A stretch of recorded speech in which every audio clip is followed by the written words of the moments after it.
Fala galera, sejam bem-vindos mais uma vez, tá? Inaugurando aqui mais um novo tema. Vamos falar da sexologia forense. Pessoal, o que envolve a sexologia forense? Vai tratar problemas relacionados ao sexo, à gravidez, aos crimes contra a dignidade sexual, sobretudo o estupro, a perícia dessa condição carnal, da violação, a questão do puerpério,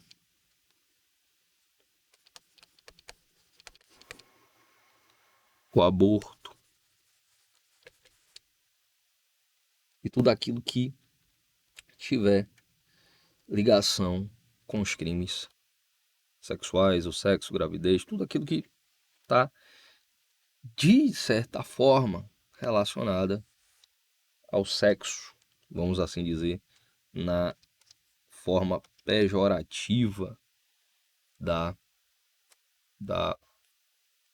expressão, tá? Porque aqui a gente não vai falar tão somente de relação sexual, porque o estupro não é uma relação sexual, é uma relação não consensual. Mas só para que vocês possam vislumbrar. Às vezes eu deixo de utilizar alguns termos técnicos para que vocês possam vislumbrar, visualizar, mas não deixa passar despercebido algumas informações, tá bom? No que tange, vamos começar inclusive a falar do estupro. No que tange ao estupro, nós temos o crime lá tipificado no artigo 213 do Código Penal brasileiro. Constranger alguém mediante violência ou grave ameaça a ter conjunção carnal ou praticar ato libidinoso diverso da conjunção carnal. A gente sabe que conjunção carnal é diferente de ato libidinoso. Ato libidinoso, masturbação, sexo oral, coito anal. A conjunção carnal é o coito vaginal, penetração do pênis na vagina, tá? Que não se confundem, você não pode confundir um crime com outro. Porque para medicina, ou um crime com outro, é uma situação com a outra. Porque para a medicina legal, a conjunção carnal é a penetração do pênis na vagina. Então, é a cópula. É necessário que o pênis, a vagina, ainda que com ou sem ejaculação, ainda que com ou sem ereção, ainda que com ou sem penetração. Então, esse contato do pênis com a vagina é a conjunção carnal. O ato libidinoso é por exclusão. Então, a gente tem as demais formas de violação sexual que não englobem o pênis e a vagina entrando ali em contato. Então, eu tenho o sexo oral, eu tenho o sexo anal, eu tenho a masturbação. Então, para ser crime de estupro, pode ser vítima, inclusive, tanto o homem como a mulher. Claro que a conjunção carnal é com a mulher, o ato libidinoso pode ser com a mulher, agora com o homem só vai haver a violação se for ato libidinoso, se o homem for a vítima, porque o homem é agressor, claro, ele pode praticar a conjunção carnal. Então, que eu estou colocando a pessoa como vítima, tá? Enquanto vítima pode ser tanto o homem como a mulher, lembrando que o homem é somente ato libidinoso, enquanto que a mulher tanto ato libidinoso quanto a conjunção carnal enquanto vítima. A violência ou grave ameaça pode ser praticada para que possa ser ela violada, vamos por assim dizer, e a violência ela pode ser tanto por meios forçosos como também meios que venham inibir o comportamento da vítima, como por exemplo um Boa Noite Cinderela. E aí a gente tem toda uma questão de violência sendo envolvida. Eu tenho o crime de estupro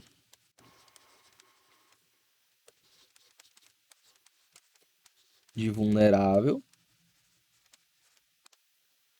Esse crime de estupro de vulnerável está tipificado lá no artigo 217A do Código Penal, que fala do estupro de vulnerável, que é ter condição carnal ou praticar ato libidinoso com menor de 14 anos.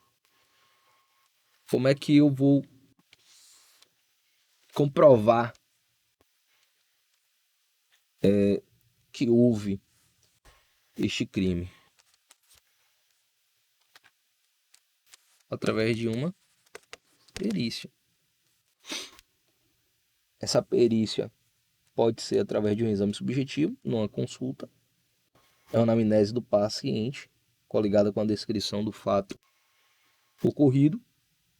Pode ser feito um exame objetivo genérico, buscando elementos materiais, como traumas e lesões sofridas, e um exame objetivo específico, visa a solicitação de novos exames específicos. E aí, o exame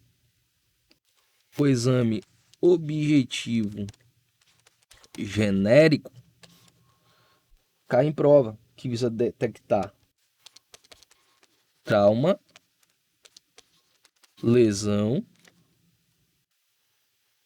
feridas,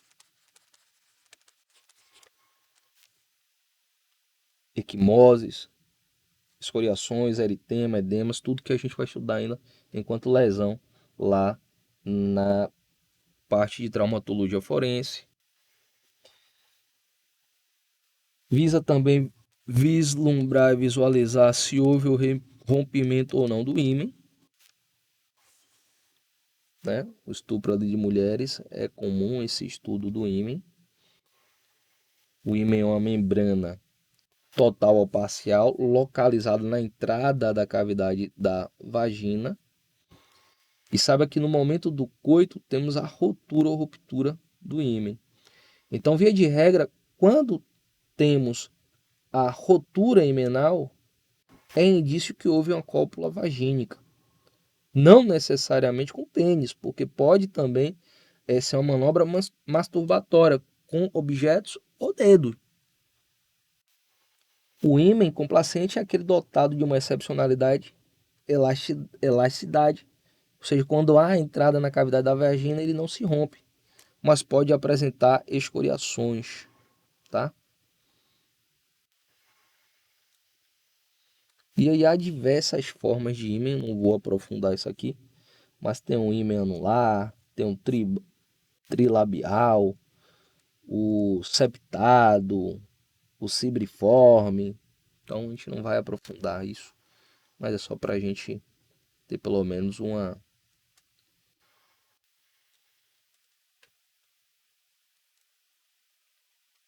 ideia, tá? Já o exame objetivo específico, ele vai ter uma questão de uma pesquisa bioquímica, que pode ser do PSA, o antígeno do prostático específico, o GP30, que é importante citar que o vasectomizado, quando ele ejacula, né, ele não ejacula colocando espermatozoides para fora, mas somente aquele líquido prostático seminal. É justamente esse PSA que vai ser ali investigado, além também da fosfatase ácida, que é uma pesquisa bioquímica, né? Além dessa pesquisa bioquímica que visa verificar o espermatozoide, mas também coletar o DNA do agressor, tá?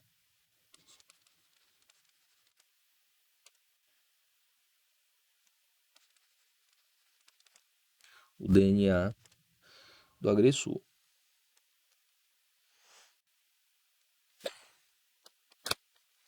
No que tange agora a gravidez, é o resultado da concepção, tá? é o resultado da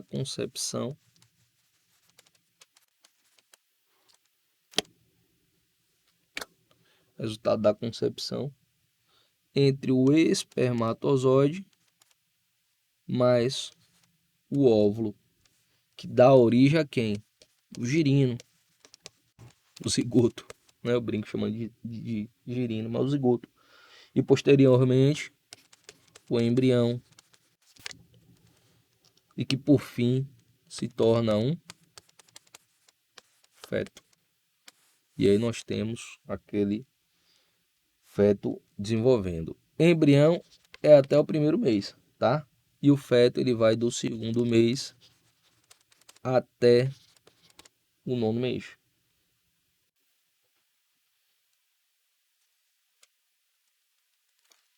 Da gravidez para a medicina legal vai ter uma situação que importa muito, que é o aborto. Além do aborto, o infanticídio, que a gente vai falar já já. O aborto, ele para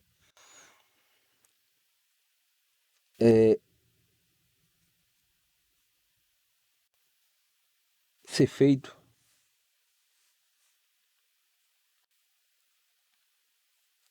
tendo em vista a liberdade gestacional da mulher, é até o primeiro trimestre, tá? Gestação. Mas, se for feito em hipóteses em que não autorizados,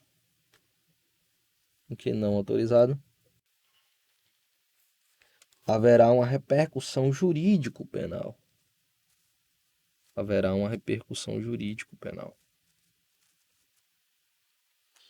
E essa repercussão jurídico-penal está lá, capitaneada no Código Penal Brasileiro, nos artigos 124, 125 e 126.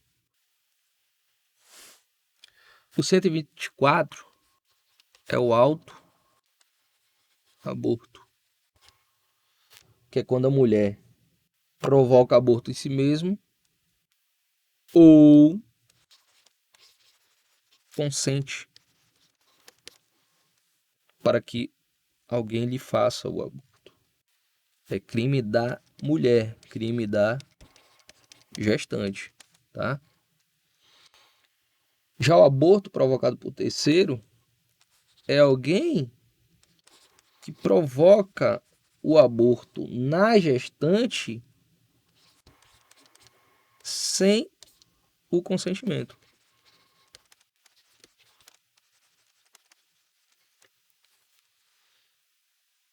E o artigo 126 é também por conta de alguém que provoca, mas provoca com o consentimento da gestante. E provocar aborto em gestante com o seu consentimento é também crime.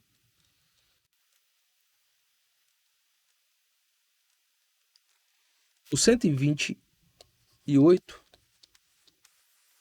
ele vai falar do aborto necessário. Esse aborto necessário, pessoal, ele tem importância para a medicina legal, tem importância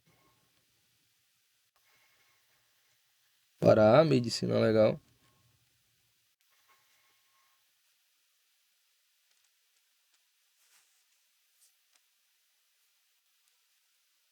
que é uma hipótese de salvaguardar a mulher para que ela não venha a óbito. No primeiro caso, né, no 128, inciso 1, que fala se não há outro meio de salvar a vida da gestante, então é feito o aborto. Então não se impune o aborto praticado por médico se não há outro meio para salvaguardar a vida da gestante. E no segundo caso, na segunda hipótese, que é se a gravidez resulta de estupro e o aborto é precedido de consentimento da gestante ou quando incapaz do seu representante legal. Também há essa possibilidade.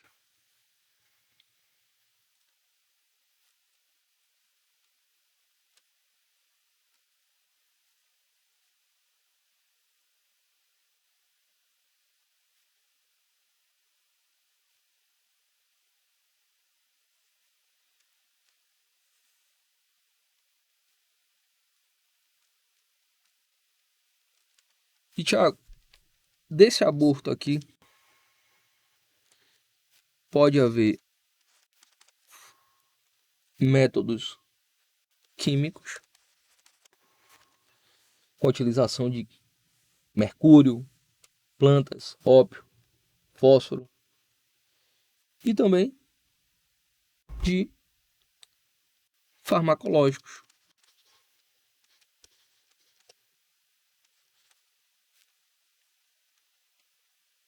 A gente tem os anticoncepcionais, pílula do dia seguinte, misoprostol e algumas substâncias, tá? Tem métodos também de indução, que é a punção na cavidade uterina com agulha, por exemplo, introdução por meio de uma seringa, uma solução glicosa ou de cloreto de sódio.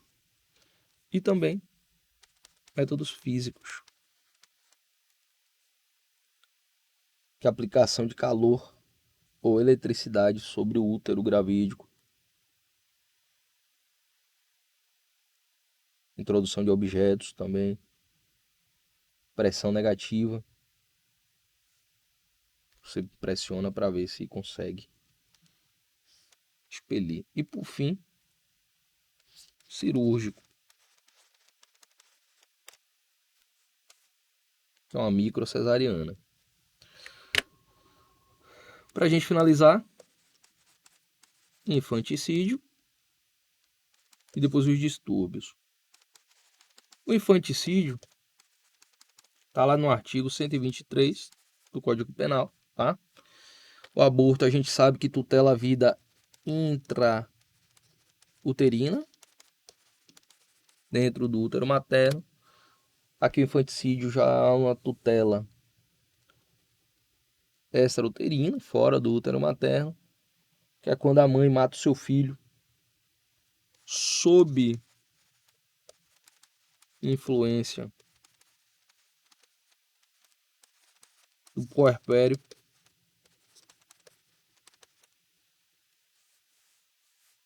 mata o próprio filho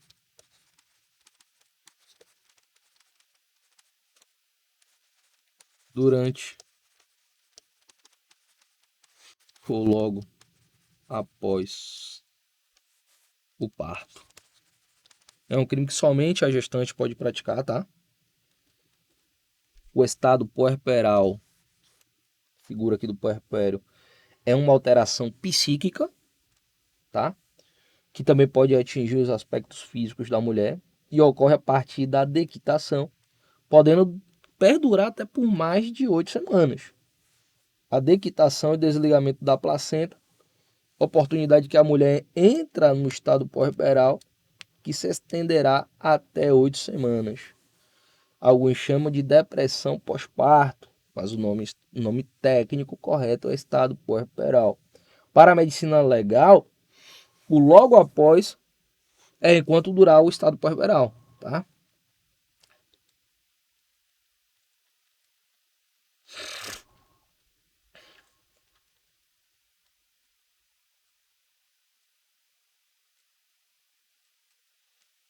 E por fim,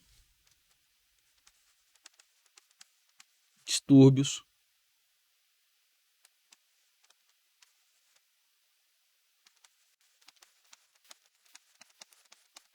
da sexualidade.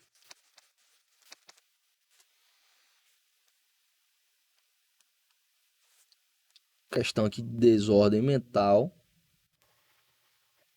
vai trazer um catatal, mas não vou trabalhar todos, mas sim alguns, Começando pela anafrodisia.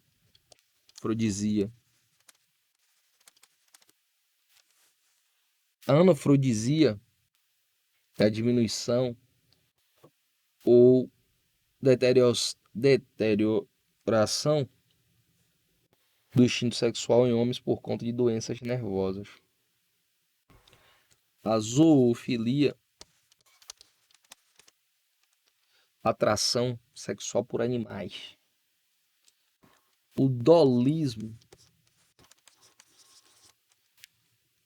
prazer sexual com bonecas.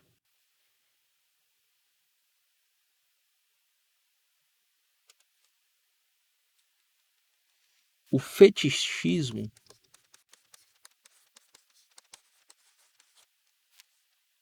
atração sexual por parte do corpo, como por exemplo os pés.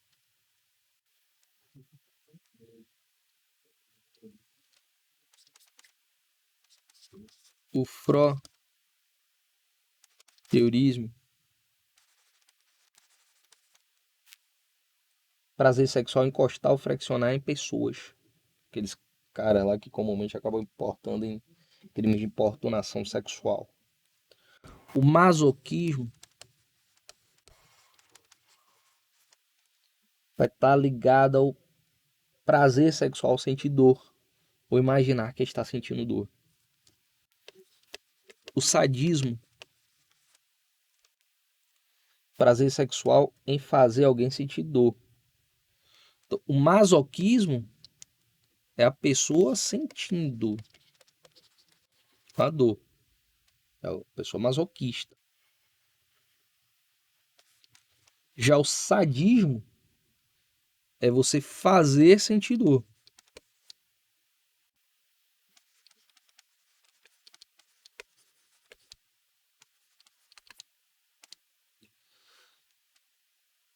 A ninfomaníaco é o vigor sexual feminino. O agalmatofilia, vou colocar do lado de cá.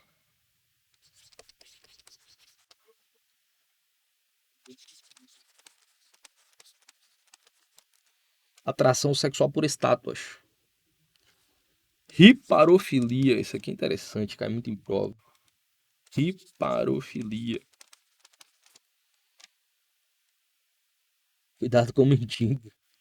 Atração sexual por pessoas sujas ou de hábitos de higiene prejudicado, tá? Então essas são das formas aqui de distúrbio da sexualidade que são cobradas em provas que você não pode perder de vista, tá? É importante. Tem repercussão em provas de medicina legal esse assunto dentro da sexologia forense. Além desse material aqui que a gente vai construindo, você vai construindo seu caderno, eu vou disponibilizar para vocês uma apostila de medicina legal, tá?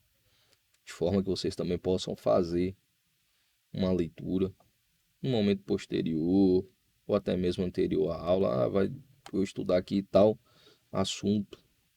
Pode fazer uma leitura prévia, não há problema algum, não vejo nada de problema em você fazer essa leitura pré-aula, tá? Mas de forma que você tenha o seu caderno, faça suas anotações dentro do seu caderno para que seja o seu material de revisão. O seu caderno é o principal material de estudo. Você não vai largar esse caderno para absolutamente nada, tá?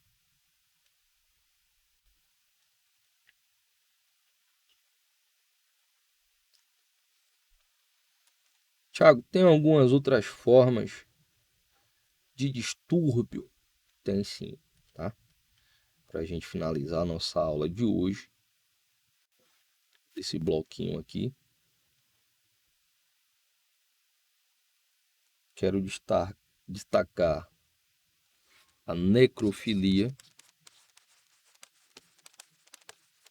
o desejo, a atração, o prazer sexual com cadáveres, o vampirismo.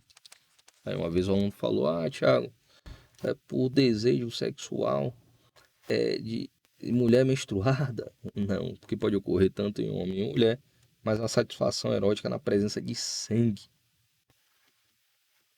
tá? Isso aqui é muito importante. E aí tem um personagem que é do Motel Bates, Norman Bates. Norman Bates, que tem um desejo, uma atração sexual pela sua mãe, a Norma, que aí vai chamar aqui do edipismo, a síndrome de Édipo. Edipismo, que é a tendência ao incesto, a atração do filho pela própria mãe. É o caso aqui do Motel Bates.